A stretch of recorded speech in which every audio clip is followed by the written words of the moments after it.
Assalamualaikum warahmatullahi wabarakatuh. Perkenalkan, nama saya Putra Malkairi. Saya Syifa Aulia. Saya Novita Priyandana. Pada kesempatan kali ini kami akan melaksanakan praktikum atau Ornithologus corniculus atau kelinci. Di sini kami akan menjelaskan mengenai sistematika pada kelinci, yaitu Kingdom Animalia, Superfilum Chordata, Filum Vertebrata, kelas Mammalia, Ordo Lagomorpha, famili Laporidae, genus Oryctolagus, spesies Oryctolagus corniculus. Pada anatomi eksternal tubuh dari kelinci terdiri dari yang pertama yaitu caput atau kepala, kolum atau leher, trunkus atau badannya, ekstremitas libare atau kakinya, caudal atau ekornya. Kemudian kita memasuki bagian caput atau kepala. Di caput ini ada namanya rima oris atau mulut, dibatasi oleh labium superior atau bibir bagian atas dan labium inferior atau bagian bibir bawah. Kemudian ada vibrissae atau rambut-rambut kaku yang panjang atau kumis kelinci. Kemudian ada nares externus, yaitu lubang hidung pada bagian luar.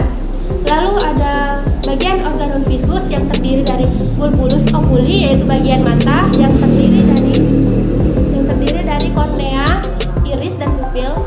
Selanjutnya yaitu palpebra atau kelopak pada mata kelinci, terdiri dari palpebra superior bagian atas dan palpebra inferior atau bagian bawah.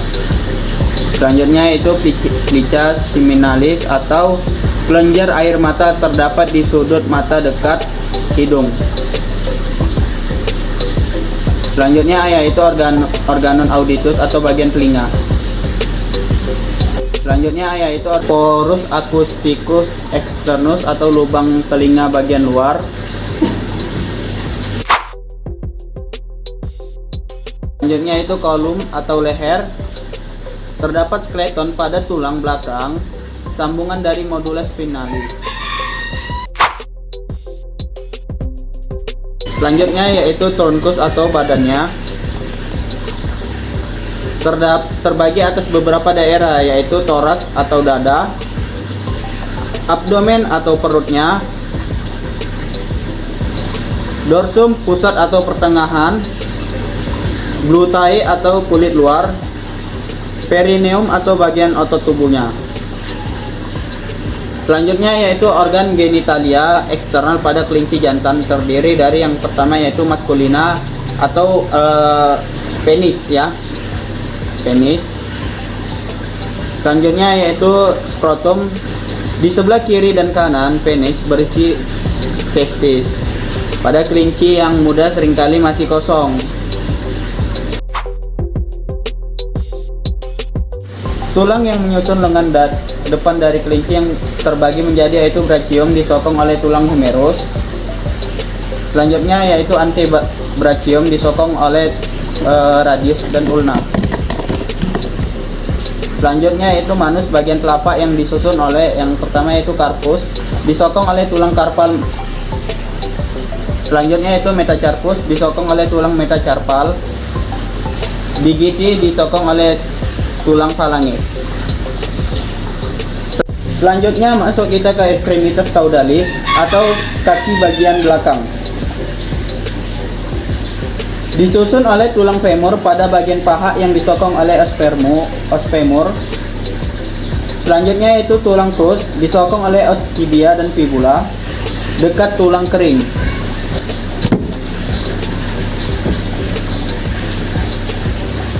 Selanjutnya pes atau bagian telapak kakinya yang bisa ditekuk terdiri dari tulang yang pertama yaitu tulang tarsus disokong oleh os tarsalia. Selanjutnya itu metatarsus disokong oleh os metatarsalia. Lanjut kita ke digiti 3 buah disokong oleh phalanges. Falcula atau tanda jejak pada kaki kelinci.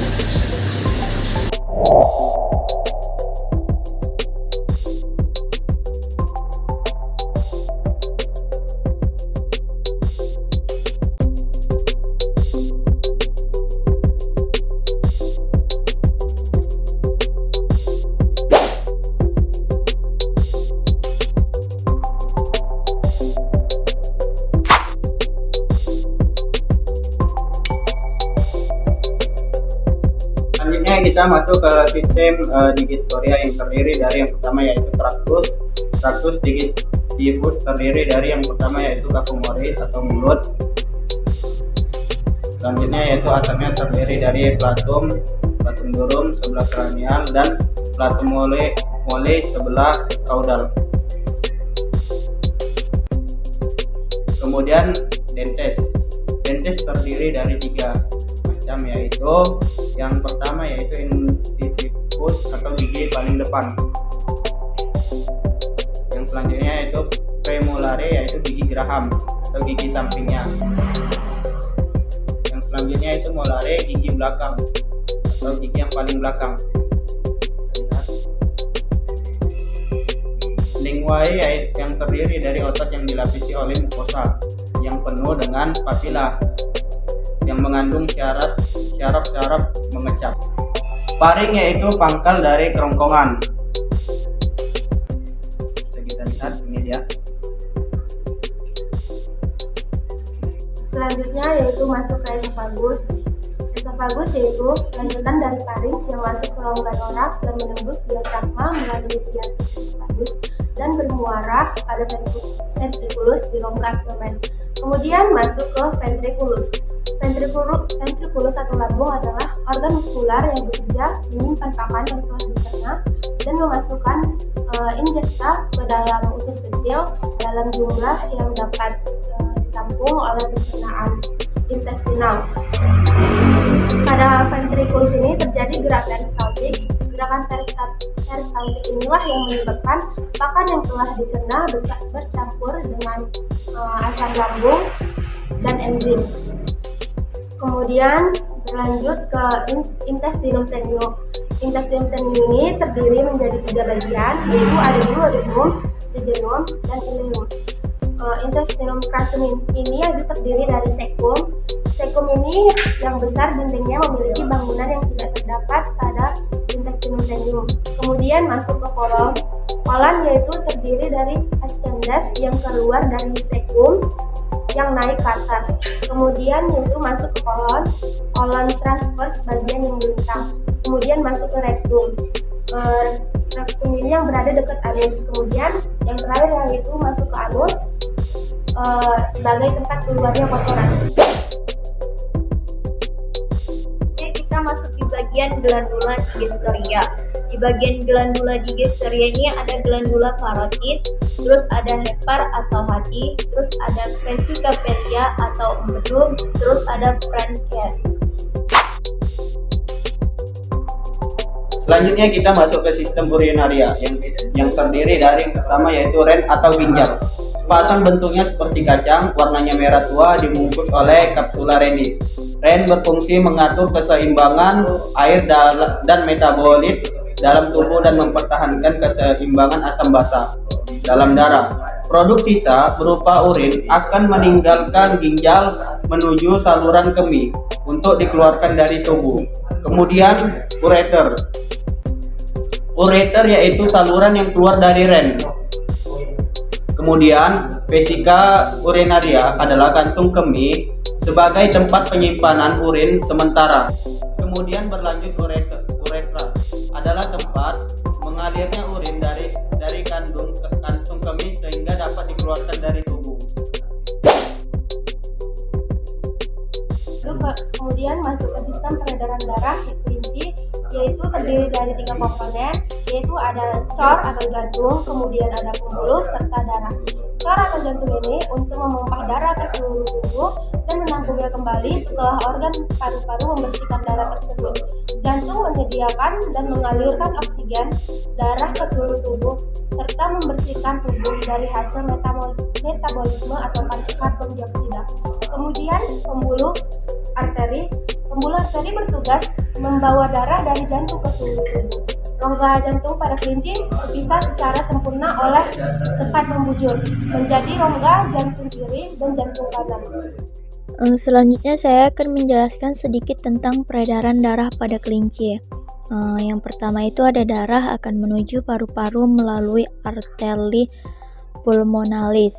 Terus Kemudian di dalam paru-paru ini terjadi pertukaran antara darah yang mengandung oksigen dengan darah yang mengandung karbon dioksida. Selanjutnya darah yang mengandung oksigen akan kembali ke jantung melalui vena pulmonalis. Lalu darah yang mengandung oksigen itu akan mengalir ke bilik kiri jantung melalui arteri atau bisa disebut aorta. Lalu terjadi pertukaran darah yang mengandung oksigen dan karbon dioksida. Setelah itu darah yang mengandung karbon dioksida akan kembali ke jantung melalui vena ke serambi kanan. Selanjutnya kita masuk ke bagian sistem nervosum. Sistem nervosum terdiri dari hemisfer cerebri, viscera longitudinalis cerebri, lekukan yang memisahkan kedua hemisfer cerebri. Terus itu ada giri lengkungan pada permukaan cerebrum, sulci lekukan pada permukaan cerebrum, giri dan sulci berfungsi meningkatkan luas permukaan korteks. Terus cerebral dan membentuk divisi otak. Kemudian peningkatan luas permukaan otak memungkinkan lebih banyak neuron untuk dikemas ke dalam korteks sehingga dapat memproses lebih banyak informasi. Terus kemudian ada cerebrum yang berfungsi untuk mengatur kerja sama antar otot, mengendalikan keseimbangan dan menjaga postur tubuh kelinci. Terus ada medula oblongata yaitu yang mengendalikan fungsi beberapa sistem tubuh seperti pernapasan, pencernaan, detak jantung, dan menelan. Dari video kami, mohon maaf atas segala kekurangan. Kami ucapkan Assalamualaikum warahmatullahi wabarakatuh.